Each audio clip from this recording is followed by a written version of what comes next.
बिस्मिल्लाहिर्रहमानिर्रहीम। अस्सलाम वालेकुम स्टूडेंट्स। लेक्चर नंबर 112 हम इन्वेंट्री से अकाउंटिंग फॉर मैन्युफैक्चरिंग से रिलेटेड एमसीक्यूज़ कर रहे हैं। एमसीक्यू नंबर 4 बच्चों ने पूछा है, a restaurant has the following cost in a period. Wages of the kitchen staff, किसी भी रेस्टोरेंट का जो किचन स्टाफ होता है वो उसकी डायरेक्ट लेबर होती है। डेप्रिसिएशन ऑफ किचन इक्विपमेंट ये इनडायरेक्ट कॉस्ट है, और cost of ingredients for meals ये उसका रॉ मटेरियल है, ये डायरेक्ट कॉस्ट है, डायरेक्ट मटेरियल। और रेंट हमेशा इनडायरेक्ट कॉस्ट होगी। उसने क्या पूछा है, इनडायरेक्ट कॉस्ट कौन कौन सी होंगी? 2 और 4। आगे पूछिए 5 कीजिए भाई जरा 5।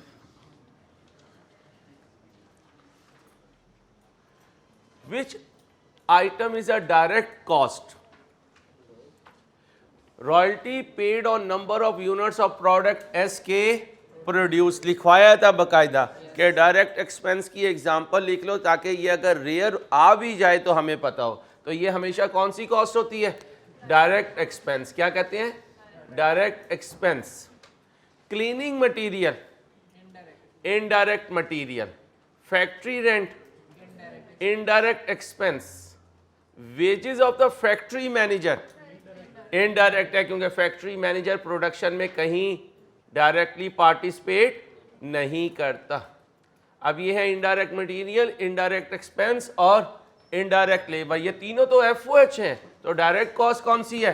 Royalty paid on number of units of product SK produced. आगे पूछिए सर, जो किचन में जैसे गैस जल रही है तो जी, इनडायरेक्ट एक्सपेंस। जी भाई 8 ओपन करें। 8 बेटा बातें नहीं पढ़ाने दीजिए प्लीज बच्चियों। Which of the following would be classified as direct labour cost as oppose to indirect? Direct ढूंढना है। सिक्योरिटी गार्ड्स की wages indirect. Wages of operator in the cutting department direct. Wages of store keeper in raw material store, godown में जो लोग हैं indirect. Wages of forklift truck drivers who handle raw material क्या बनेगा?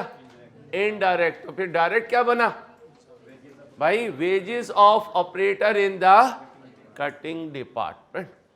जहां लिखा था ना मशीनिंग और असेंबली, वहां लिख लें कटिंग और फिनिशिंग भी। ये भी प्रोडक्शन डिपार्टमेंट होते हैं, कटिंग फिनिशिंग।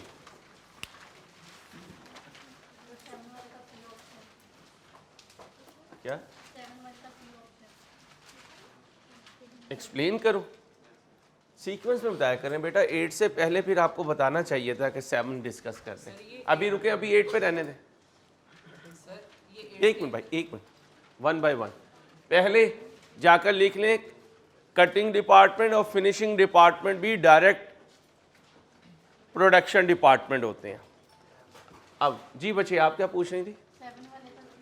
और आप क्या 8 पूछ रहे हो? पूछो। रॉ मटेरियल स्टोर अगर हमारे पास स्टोर करना कंपलसरी है और वो वर्किंग प्रोसेस का हिस्सा है, वो क्वेश्चन बताएगा कि स्टोर करना अगर कंपलसरी है तो वो कौन सी कॉस्ट बनेगी? डायरेक्ट। और अगर साइलेंट होगा तो कंपलसरी नहीं है, फिर क्या बनेगा? इनडायरेक्ट। आप 7 कह रही हो? 7 का C ऑप्शन।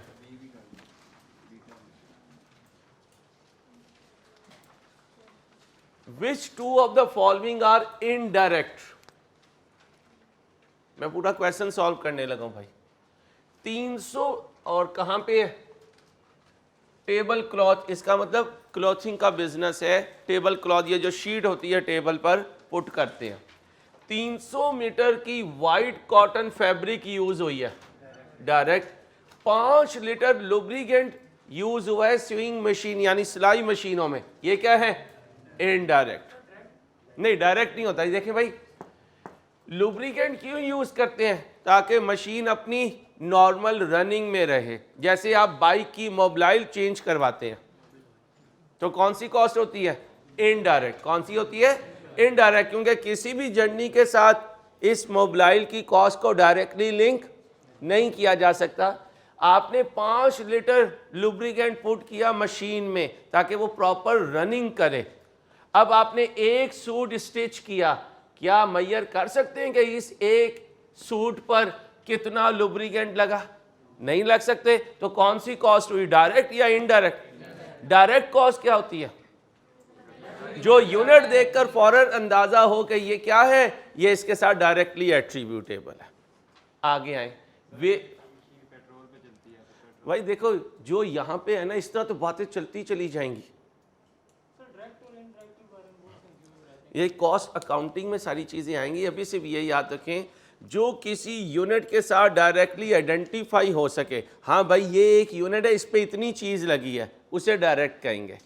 और जो ऐसे न हो सके वो क्या है, इनडायरेक्ट। मसलन हमने राइस के 50 डाइस खरीदे लकड़ी के, ठीक है, इन पर पॉलिश करवा रहे हैं। अब पॉलिश क्या आएगी, लमसम आएगी, ठीक है, और किसी एक डाइस के साथ डायरेक्टली आइडेंटिफाई नहीं हो सकती, तो क्या बनेगी, इनडायरेक्ट। इस पे जो वुड लगी वो डायरेक्ट, वो डायरेक्ट। मसलन आपने एक आइटम, उसे कॉस्ट यूनिट कहते हैं, पहले ये रख लें क्योंकि मैं शायद कॉस्ट यूनिट की डेफिनेशन अभी नहीं बताई। लिखें कॉस्ट यूनिट क्या होता है। अभी आ रहा हूं वापस डायरेक्ट और इनडायरेक्ट पर। Cost unit, an item of production, an item of production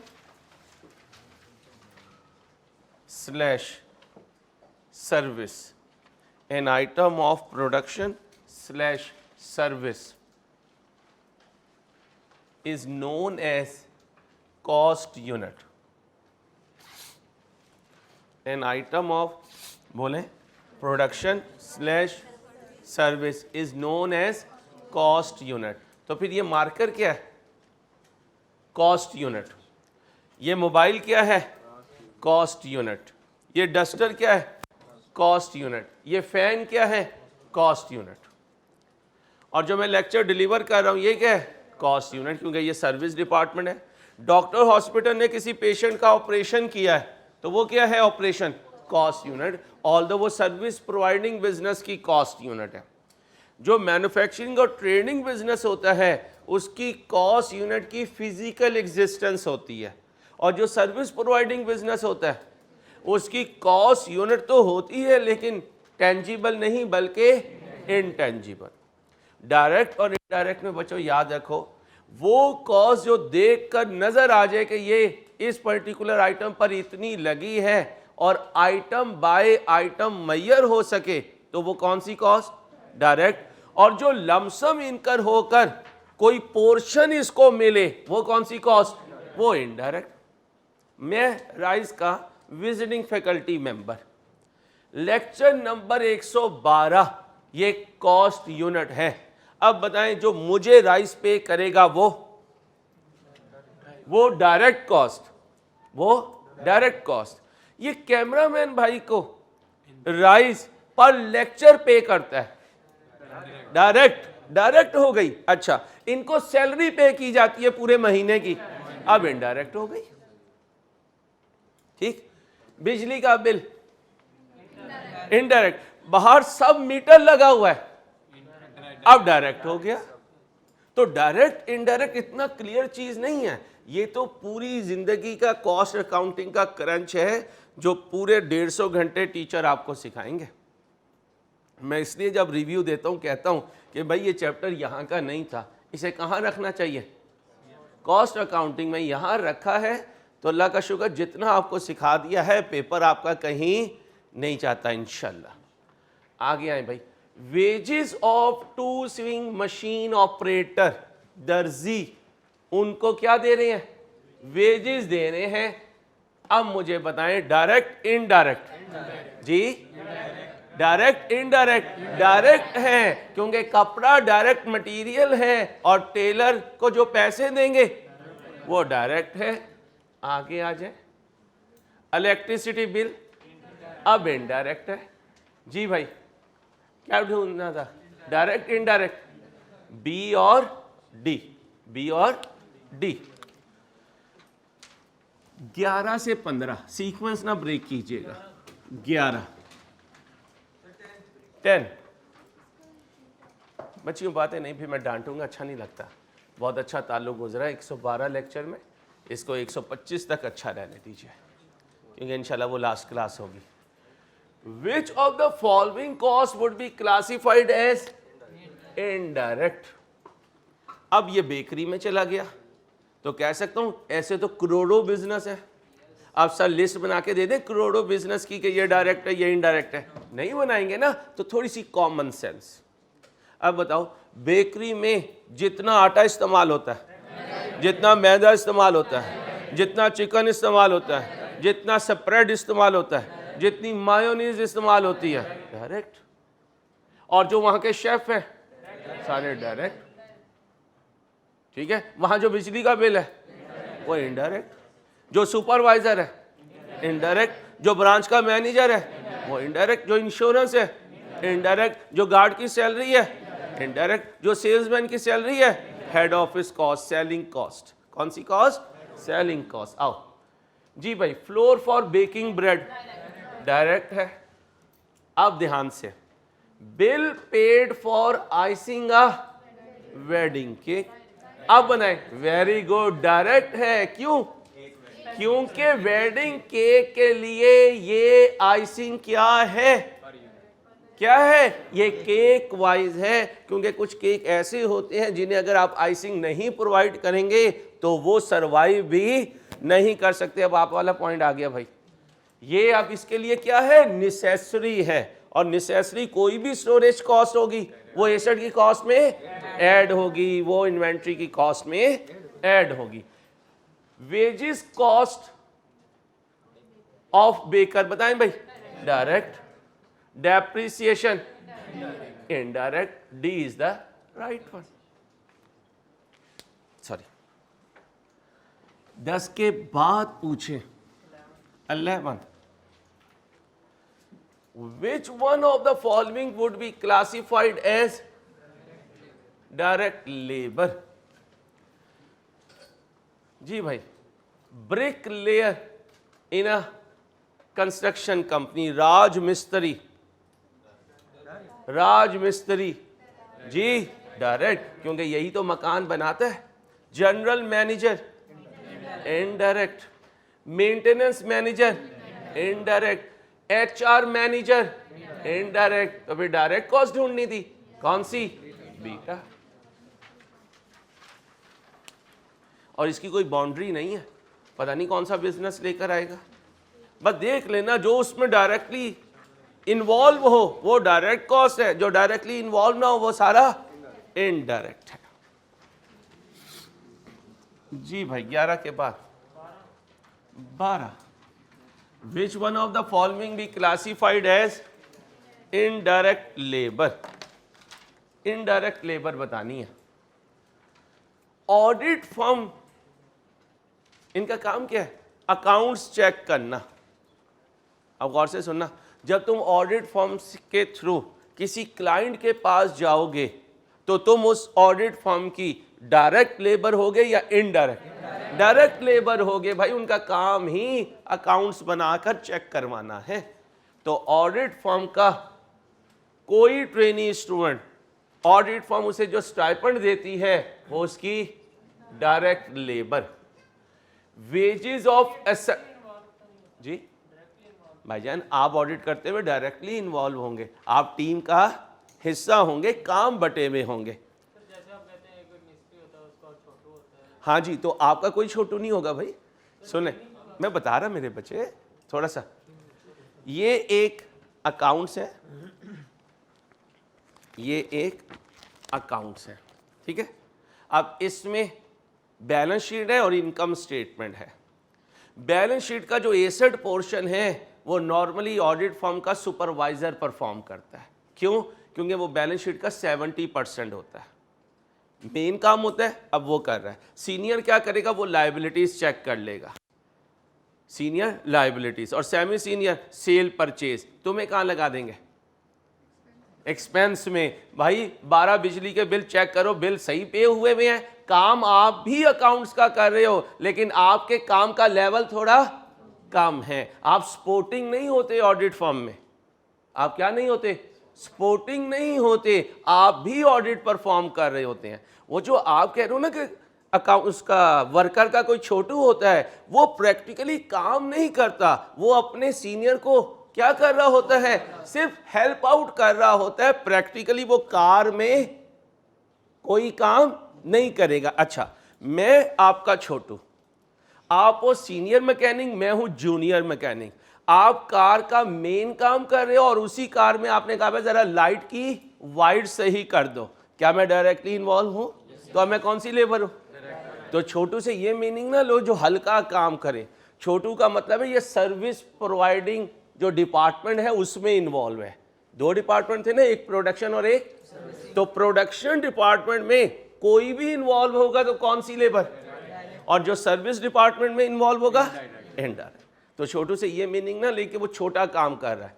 छोटू का मतलब ये है कि अगर वो कहीं सिर्फ उसको सपोर्ट करने के लिए बैठा हुआ है और प्रैक्टिकली कोई काम नहीं कर रहा, फिर वो इनडायरेक्ट लेबर है। और अगर वो कार में कुछ ना कुछ काम कर रहा है तो वो भी डायरेक्ट लेबर है। फर्क ये होगा कि सीनियर मैकेनिक का रेट ज़्यादा होगा और जूनियर मैकेनिक का रेट कम होगा। Wages of assembly worker in car manufacturing business, बोलें जी, direct. Wages of store assistant, indirect. Wages of plasterer in a building construction firm, direct. ये तीन डायरेक्ट हो गए। क्या पूछा हुआ है? सी।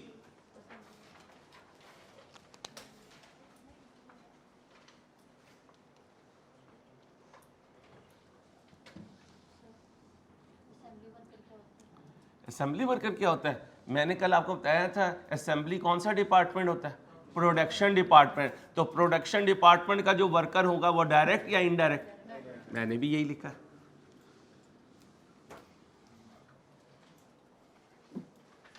जी भाई, अब मेरी बात गौर से सुन लीजिएगा।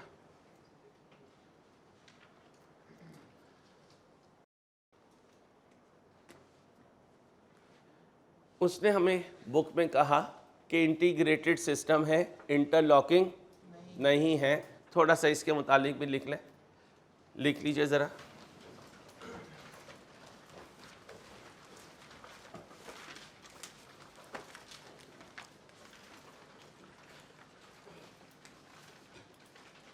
In factory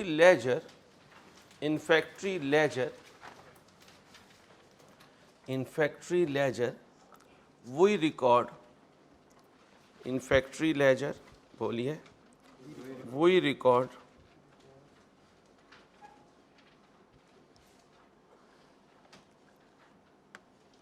transactions. In factory ledger, we record transaction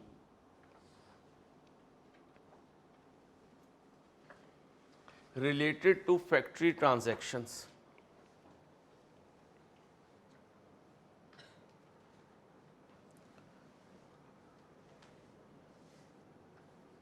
इसके नीचे लिखा है in general ledger we record head office transactions.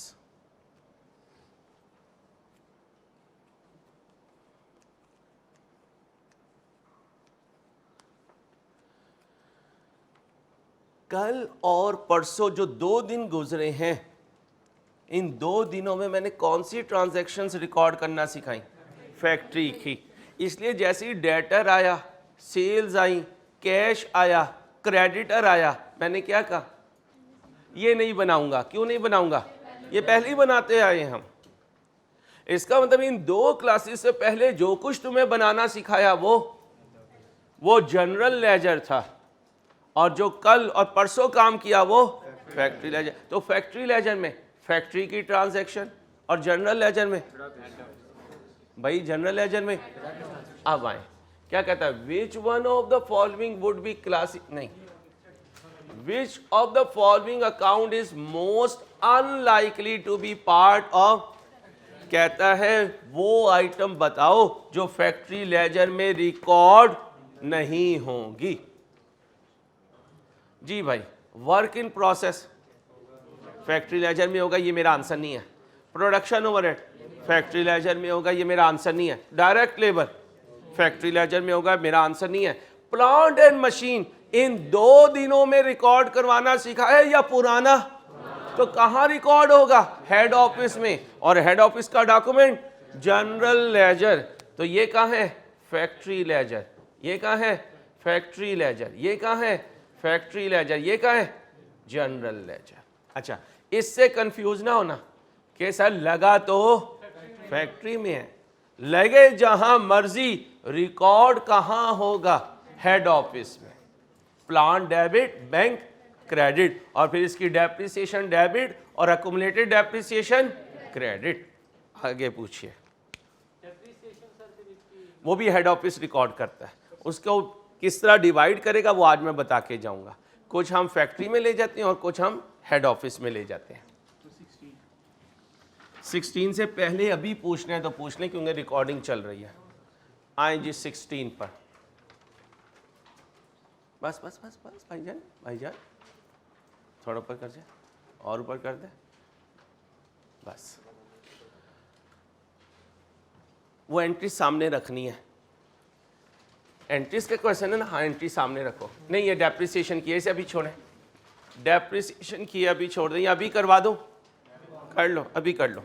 सुन लो, जो फैक्ट्री के एसेट्स हैं उनकी डेप्रिसिएशन प्रोडक्शन ओवरहेड्स कहलाती है। क्या कहलाती है? और जो हेड ऑफिस के एसेट्स हैं उनकी डेप्रिसिएशन एडमिन कॉस्ट कहलाती है। लिखो, फैक्ट्री के एसेट्स की डेप्रिसिएशन, फैक्ट्री के एसेट्स की डेप्रिसिएशन प्रोडक्शन ओवरहेड में चार्ज होती है।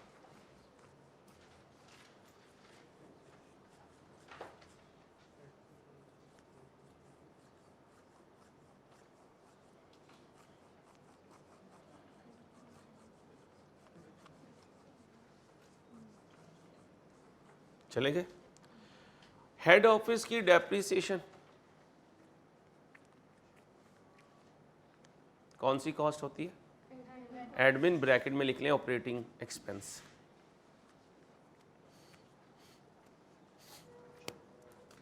फैक्ट्री के एसेट्स की कॉस्ट क्या होगी? Production overhead. और हेड ऑफिस के एसेट्स की depreciation admin cost. Admin cost कहाँ चली जाती है? ऑपरेटिंग एक्सपेंस में। और प्रोडक्शन ओवरहेड कहाँ चले जाते हैं? भाई production overhead work in process में चले जाते हैं। बस ये फर्क है कि इनडायरेक्ट आइटम्स पहले कहाँ इकट्ठी होती हैं? एफओएच में। फिर एफओएच से कलेक्टिवली कहाँ जाती हैं? दोबारा सुने, फैक्ट्री के एसेट्स की डेप्रिसिएशन, और यहां से, और जो आपके हेड ऑफिस के डेप्रिसिएशन है वहां से ऑपरेटिंग एक्सपेंस। अब गौर से सुनना, depreciation debit, accumulated depreciation credit, ये तुम्हें पता है भाई, ये तुम्हें पता है। अब मैं कहता हूं इस 100 में से 60 रुपए फैक्ट्री की डेप्रिसिएशन है और 40 रुपए हेड ऑफिस की। अब मैं क्या करूंगा? फैक्ट्री ओवरहेड डेबिट और एडमिन कॉस्ट डेबिट, और डेप्रिसिएशन को क्या कर दूंगा? क्रेडिट। 60 और 40। अब ये 60 कहां जाएगा?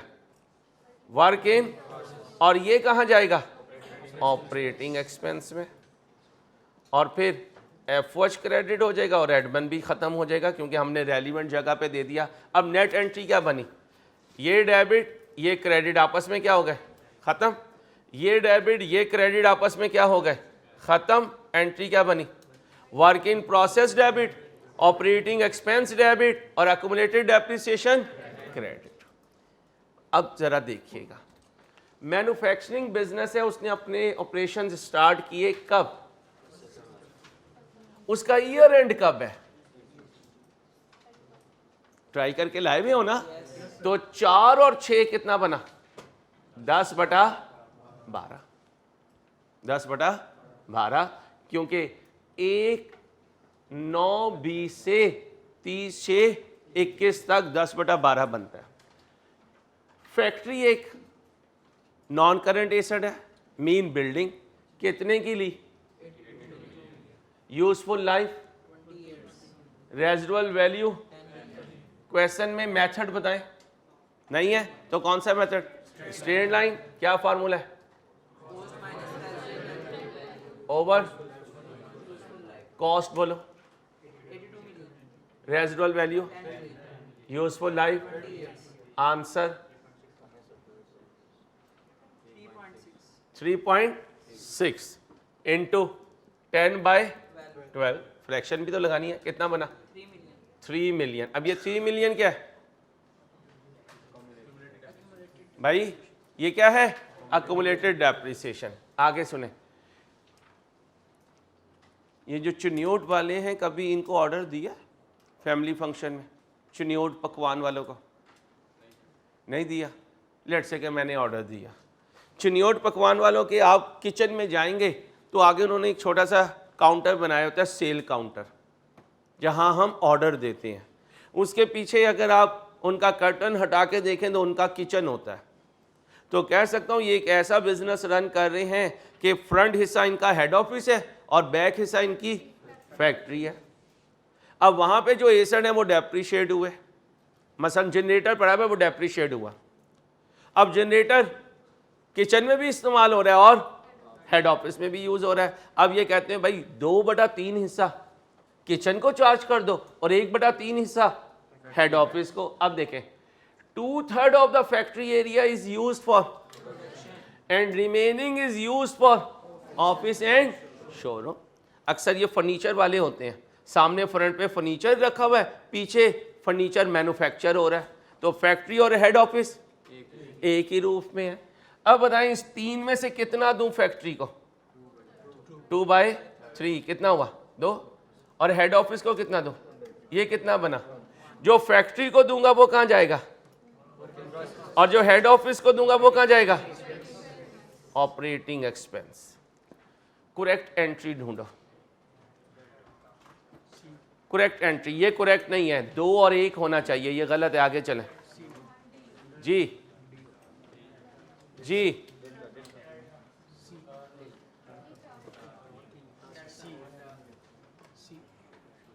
ये सी। अब यहां पर आई कैप से मेरा यार, आई कैप मुझे बहुत अच्छा लगता है। आई कैप की बात हो फौरन इशारा किया करो अंसारी, भी तूने काम करना है।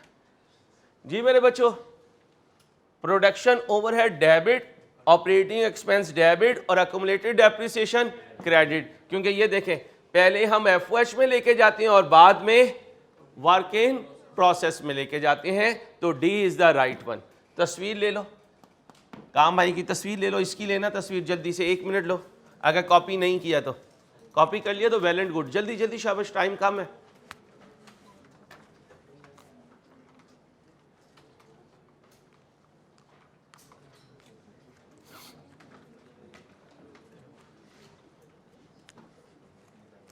क्यों इतना मुस्कुरा रहे हो?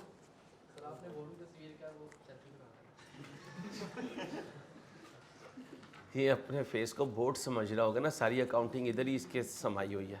चलो खुश रहो, आबाद रहो। लो मेरे दोस्तों, आगे पूछें भाईजान। इससे करना कर दो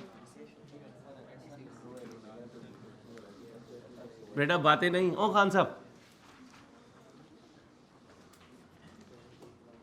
20 तक कोई और पॉइंट हो? 21 से 25 आगे चलें भाई, आगे कम ही रुकोगे जी। 18 रोके भाई, रोके जल्दी रोके भाईजान। ये तो करवा दिया था कल। जी जी, ये जो है is paid at time plus, plus के आगे क्या है? Overtime premium. और इसके पीछे क्या है? Basic rate. अब बेसिक रेट जो है उसका 1/3 लेंगे तो ओवर टाइम प्रीमियम बन जाएगा। मैं सॉल्व कर देता हूं। सुनो भाई, बल्कि ये दोनों एमसीक्यूज एक साथ ही हैं। इतना पोर्शन अलहदा कर दें, इतना अलहदा। पहले डायरेक्ट वर्कर ले लो, कितने घंटे काम किया डायरेक्ट वर्कर ने? नहीं भाई, 740 घंटे काम किया। इसके अंदर शामिल है 110 घंटे कौन से ओवरटाइम के? जब तुम जाओगे ना कॉस्ट में तो टीचर बताएगा एक स्पेसिफिक रीजन का ओवरटाइम होता है, एक जनरल रीजन का। क्या बोला? मैंने तुम्हें कौन सा सिखा दिया? कॉस्ट वाला कौन सा और सिखा देगा? स्पेसिफिक सिखा देगा। अगर मुझे टाइम मिला तो मैं भी बता दूंगा, रिवीजन में लिख ले कोई बच्चा, सर चलते चलते वो भी बता देना ताकि कॉस्ट के पैसे बच जाए हमारे। लिख लो कि स्पेसिफिक रीजन का इससे पूछ लेंगे अगर इसके पास टाइम हुआ।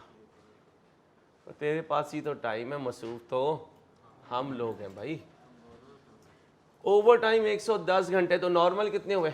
740 में से 110 निकाल दो, 600। अब 630 पे सिर्फ नॉर्मल रेट पे करूंगा जिसे बेसिक रेट कहते हैं, और 110 पे बेसिक भी पे करूंगा और ओवर टाइम प्रीमियम भी पे करूंगा। इनडायरेक्ट ने 200 घंटे काम किया, इनडायरेक्ट वर्कर टोटल कितने घंटे काम किया? 200। जी भाई, 40 इसमें और 60 इसमें, 160 इसमें। नॉर्मल, ये नॉर्मल, ये ओवर टाइम। नॉर्मल को क्या दूंगा?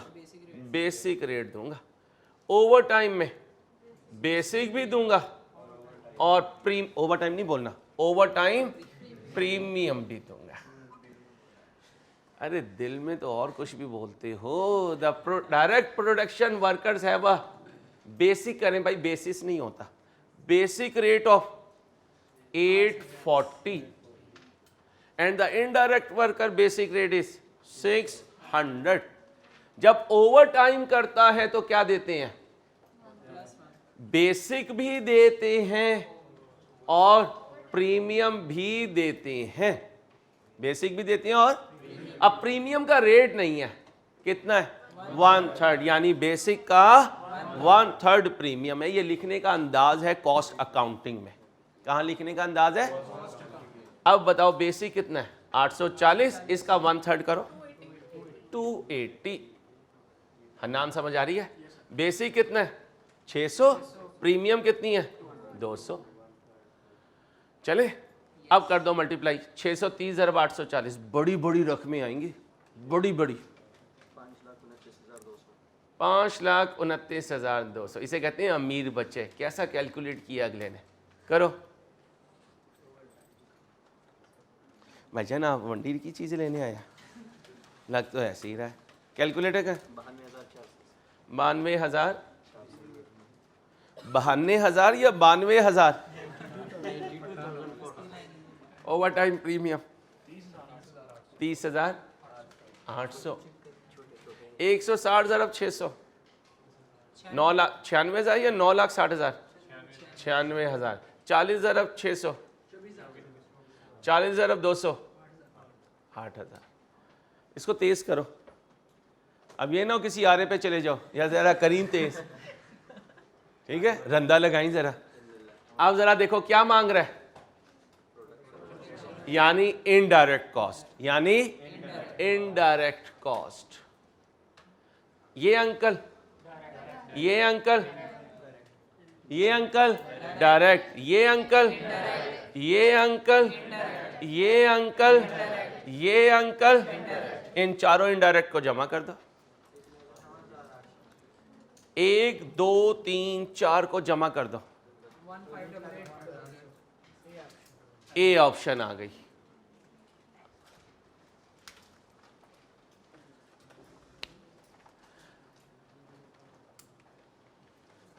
अब सुनो भाई, रुक जाओ जरा। अगला एमसीक्यू यही है। फर्क ये है कि प्रोडक्शन ओवरहेड नहीं पूछ रहा। क्या पूछ रहा है? वर्क इन प्रोग्रेस, जो कहां से जाएगा? वेजेस, यानी डायरेक्ट। अब इन दोनों को जमा कर दो। जी भाई, दोनों को जमा कर दो। आगे करें जरा, 19 को आगे करें जरा। ये आ गया भाई डेल्टा। कल आपको जो कंसेप्ट दिया था इंशाल्लाह आप नहीं आउट होता कहीं, अल्लाह ने चाहता। ऑल दो बुक में कहीं नहीं है, क्वेश्चन बैंक में है, इसलिए छोड़ा नहीं है, ये भी कर लिया हमने। आ रही 100 के लिए खेलने हैं भाई, जब छोड़ा कुछ नहीं है तो फिर 100 पूरे आने चाहिए इंशाल्लाह, अल्लाह ने चाहा तो।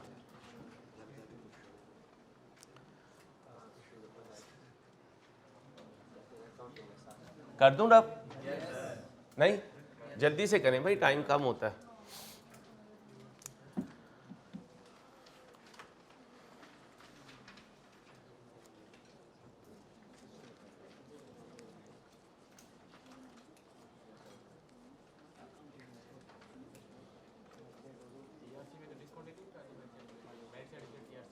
जी किसने कहा? वो इसलिए नहीं, बाज़ दफ़ा ये करते हैं कि 2-3 अटैम्प्ट के इकट्ठे कर देते हैं। वो अप्रूवल नहीं आई है ना, इसलिए नहीं अभी तक अनाउंस कर रहे। कल आई है, कल अमेंडमेंट हुई है, अब आ जाएगा, अनाउंस हो जाएगा इंशाल्लाह। अपनी अटैम्प्ट के लिए दुआ करें, बस आपका ही हो। जी आप कर दो भाई, आगे पूछें भाई, आगे पूछें।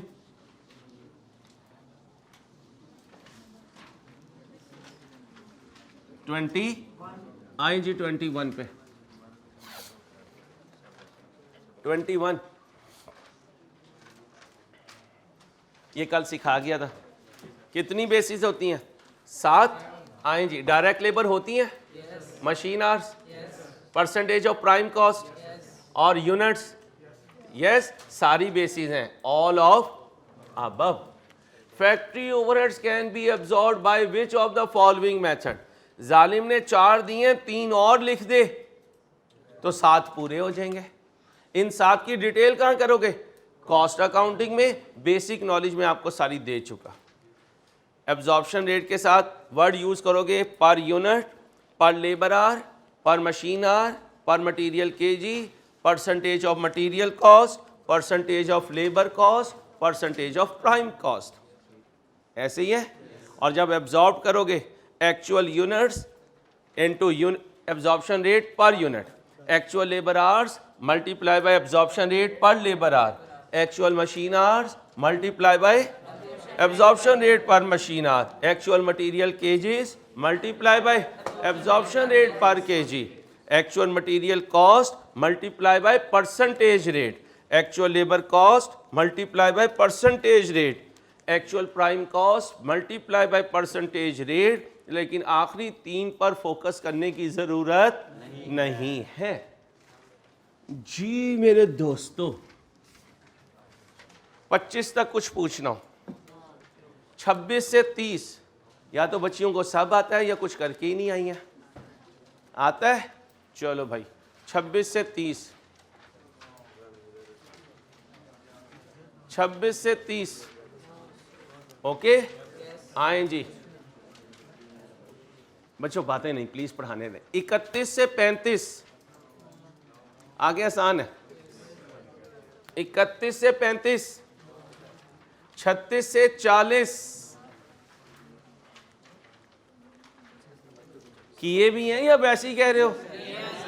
वो एक दफा FR1 की क्लास में मैंने कहा यार सुबह वाला जो 8 बजे वाला मेरा बैच है, इंसान बनना यार, होमवर्क किया सारों ने? Yes sir. अच्छा, मैंने बड़े टेक्निकल क्वेश्चंस दिए हुए थे। मुझे ज़िंदगी का एक्सपीरियंस है कि यार ये कौन से क्वेश्चन बच्चे होमवर्क में कर लेते हैं, कौन से मैं फिर अपने दिल को समझाऊं, क्योंकि बदगुमानी करना गुनाह है कि मुसलमान के लिए बदगुमानी ना करो। मैंने पढ़ाना शुरू किया, लेकिन अंदर का टीचर वो हिलता रहा, यार ये सारे बच्चों ने कैसे कर लिया। कोई 119 बच्चे बैठे थे, सब सर कर लिया, बच्चियाँ भी यहाँ बैठी हुई, हाँ कर लिया। मैंने मार कर रख दिया, मैंने कहा यार होमवर्क ओपन कर लो। मैंने होमवर्क ओपन करवाया, आप यकीन करो 4-5 बच्चों के अलावा किसी ने क्वेश्चन सॉल्व नहीं किया। फिर उस दिन मैंने कहा मैंने आज तुमने अपना एतबार खो दिया, फिर अब मैं रोज़ वहाँ पे चेक करता हूँ। अब मुझे बता दो मैं ओपन करवाऊँ बुक्स या वाकई किया है? चलें जी, 41 से 45, 41 से 45 दिल चाह रहा है आज ही जर्दा मंगवा लो। 46 से 50, 46 आए जी 46, ओ भाई, अब मैन्युफैक्चरिंग एंटिटी, ये क्वेश्चन में, a manufacturing entity has policy of holding no inventory of any type, whether raw material, WIP और ना इन तीनों के ओपनिंग है ना इन तीनों के क्लोजिंग है. During an accounting period it only produce goods from raw material purchased bye it. यहां से बच्चा ये समझता है कि फिनिश गुड तैयार हो गई सिर्फ रॉ मटेरियल से. भाईजान, दुनिया में कोई ऐसी फिनिश गुड नहीं है जिस पे लेबर ना लगे और वो खुद ही तैयार हो जाए. इस लाइन का मतलब ये था कि जो तुमने परचेज किया वो सारे का सारा इस्तेमाल हो गया, फिर इस पे लगी लेबर और फिर इस पे लगा FOH, फिर लगी इस पे लेबर और फिर लगा. इसका मतलब एक यूनिट तैयार होती है तो डायरेक्ट मटेरियल, फिर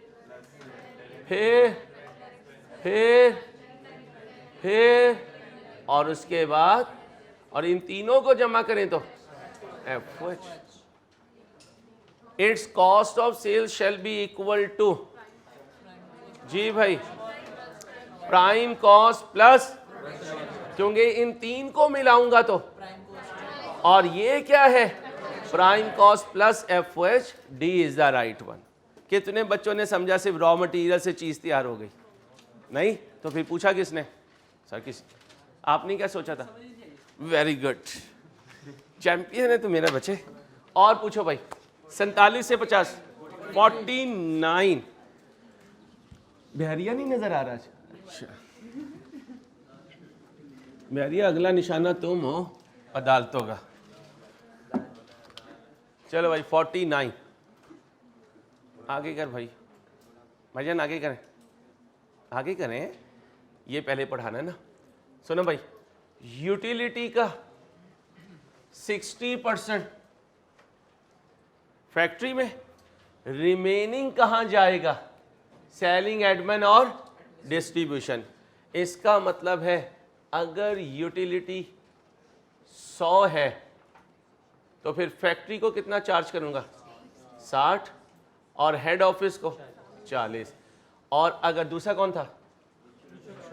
इंश्योरेंस है.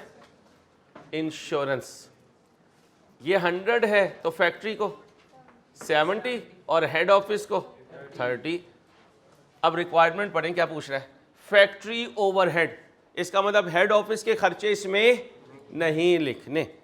इन दो पे वो तंग करेगा आपको. इसका याद रखना है 60 लेना है और 70 लेना है, और इनको क्या करना है अभी इस MCQ में इग्नोर करना है. इन्हें फाइनल अकाउंट में यूज करेंगे GP से नीचे, क्योंकि अभी तो हम फैक्ट्री के खर्चे देख रहे हैं और फैक्ट्री के खर्चे जाते हैं कॉस्ट ऑफ सेल्स में. भाई फैक्ट्री के खर्चे कॉस्ट ऑफ सेल्स में. कॉस्ट ऑफ सेल्स से पहले बनती है कॉस्ट ऑफ गुड्स मैन्युफैक्चर्ड, उसके ऊपर कहीं लिखा होता है फैक्ट्री ओवरहेड. आओ जरा मुझे दिखा दो, मैं टिक करवा दूं. अब तो मेरे ख्याल में हो जाएगा. बस जी, इसको नहीं लेंगे. Raw material purchase, direct labour नहीं. एडवर्टीजमेंट हेड ऑफिस की है. Selling and distribution head office की है. रेंट जी लेंगे. सेल्स इक्विपमेंट नहीं लेंगे क्योंकि ये हेड ऑफिस के सेल्स के इक्विपमेंट है. फैक्ट्री इक्विपमेंट जी ये लेंगे. इनडायरेक्ट लेबर जी लेंगे. फैक्ट्री यूटिलिटी का कितने %? 60%. और इंश्योरेंस का 70%. आगे है कोई चीज़? बस इन्हें जमा करोगे तो FOH आ जाएगा. और पूछे आ गए? कहाँ पहुँच गए? लास्ट टॉपिक पे अल्लाह के फजल से, और वो टॉपिक है सारे टॉपिक्स का मिक्सचर. आज का होमवर्क, ओ भाई जागना यार, क्या करता है भाई. आज का होमवर्क 3 टॉपिक रिवाइज करके आने हैं. 3 टॉपिक, डेप्रिसिएशन, इन्वेंट्री और अक्रूवल एंड प्री पेमेंट. क्योंकि ये 3 अच्छे तरीके से रिवाइज करोगे तो फाइनल अकाउंट्स तुम्हें तंग नहीं करेंगे. लिखे भाई homework. Depreciation, inventory, accrual and pre payment. क्या बोला मैंने? Depreciation, accrual and pre payment और इन्वेंट्री. अब सुनो भाई, हेलो, वो जो 40 MCQ आने हैं ना, मुझे तुम्हें उस पर फिक्र की ज़रूरत नहीं है। मेरी और आपकी फ़िक्र अगले 7-8 दिन किस पर है? 20 नंबर के क्वेश्चन पे। जब वो भी अच्छे तरीके से इंशाल्लाह तैयार हो जाएगा, फिर मेरी और आपकी फ़िक्र ये नहीं है कि पास होना है, फिर मेरी और आपकी फ़िक्र 100 लाने हैं। 100 मैरिट सर्टिफिकेट नहीं, 100, क्योंकि 100 आ गए तो मैरिट सर्टिफिकेट आ गया। आपको यार नहीं मैरिट सर्टिफिकेट लाना है और 100 किसी और के आएंगे, ये तो पॉसिबल नहीं ना। तो 100 के लिए खेलेंगे, लेकिन छोटे छोटे टारगेट्स बनाकर। अभी टारगेट क्या है? फाइनल अकाउंट्स 20 नंबर का क्वेश्चन, उसके 29 बुलेट्स मैंने और आपने फिल करने, और इंशाल्लाह हम बाकी बैचेस की तरह जैसे बाकी बैचेस में करवा दिया है, हम मिलकर करेंगे और इसको विन करेंगे। कोशिश। Wish you all the good luck. Allah हाफिज़।